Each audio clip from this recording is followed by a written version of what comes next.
ಪಾದಯಾತ್ರೆ ಮಾಡ್ತಾ ಇದ್ದಾರಲ್ಲ, ಅದಕ್ಕೋಸ್ಕರವಾಗಿ ನಾವು ಜನಾಂದೋಲನ ಮಾಡಿದ್ದೀವಿ. ಅದು ಸುಳ್ಳು ಅಂತ ಜನಗಳಿಗೆ ಹೇಳಲಿಕ್ಕೆ, ಸುಳ್ಳು ಆರೋಪಗಳನ್ನು ಇಟ್ಟುಕೊಂಡು ಪಾದಯಾತ್ರೆ ಮಾಡ್ತಾ ಇದ್ದಾರೆ. ಸಿದ್ದರಾಮಯ್ಯನವರಿಗೆ ಕಪ್ಪು ಮಸಿ ಬಳಿಲಿಕ್ಕೋಸ್ಕರ ಪ್ರಯತ್ನ ಮಾಡ್ತಾ ಇದ್ದಾರೆ. ಈ ಸರ್ಕಾರವನ್ನು, ಜನರ ಆಶೀರ್ವಾದದಿಂದ ಬಂದಿರತಕ್ಕಂಥ ಸರ್ಕಾರವನ್ನು ಡಿಸ್ಲಾಡ್ಜ್ ಮಾಡಲಿಕ್ಕೆ ಪ್ರಯತ್ನವನ್ನು ಮಾಡ್ತಾ ಇದ್ದಾರೆ.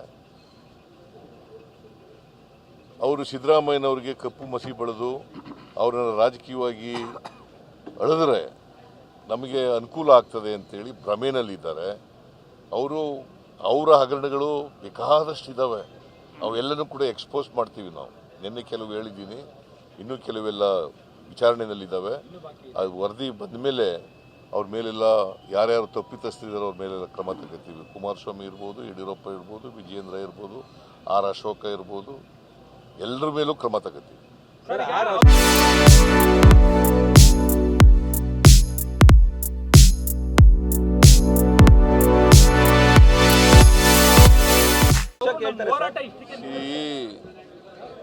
ಪಾದಯಾತ್ರೆ ಮಾಡ್ತಾ ಇದ್ದಾರಲ್ಲ, ಅದಕ್ಕೋಸ್ಕರವಾಗಿ ನಾವು ಜನಾಂದೋಲನ ಮಾಡಿದ್ದೀವಿ.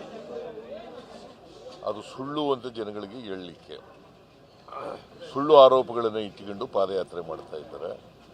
ಸಿದ್ದರಾಮಯ್ಯನವರಿಗೆ ಕಪ್ಪು ಮಸಿ ಬಳಿಲಿಕ್ಕೋಸ್ಕರ ಪ್ರಯತ್ನ ಮಾಡ್ತಾ ಇದ್ದಾರೆ. ಈ ಸರ್ಕಾರವನ್ನು, ಜನರ ಆಶೀರ್ವಾದದಿಂದ ಬಂದಿರತಕ್ಕಂಥ ಸರ್ಕಾರವನ್ನು ಡಿಸ್ಲಾಡ್ಜ್ ಮಾಡಲಿಕ್ಕೆ ಪ್ರಯತ್ನವನ್ನು ಮಾಡ್ತಾ ಇದ್ದಾರೆ. ಅವರು ಸಿದ್ದರಾಮಯ್ಯನವರಿಗೆ ಕಪ್ಪು ಮಸಿ ಬಳಿದು ಅವರನ್ನು ರಾಜಕೀಯವಾಗಿ ಅಳೆದರೆ ನಮಗೆ ಅನುಕೂಲ ಆಗ್ತದೆ ಅಂತೇಳಿ ಭ್ರಮೆನಲ್ಲಿದ್ದಾರೆ.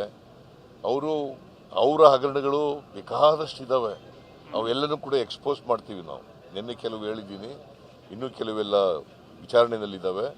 ಅದು ವರದಿ ಬಂದ ಮೇಲೆ ಅವ್ರ ಮೇಲೆಲ್ಲ ಯಾರ್ಯಾರು ತಪ್ಪಿತಸ್ಥರಿದ್ದಾರೆ ಅವ್ರ ಮೇಲೆಲ್ಲ ಕ್ರಮ ತಗೋತೀವಿ. ಕುಮಾರಸ್ವಾಮಿ ಇರ್ಬೋದು, ಯಡಿಯೂರಪ್ಪ ಇರ್ಬೋದು, ವಿಜಯೇಂದ್ರ ಇರ್ಬೋದು, ಆರ್ ಅಶೋಕ ಇರ್ಬೋದು, ಎಲ್ಲರ ಮೇಲೂ ಕ್ರಮ ತಗೋತೀವಿ.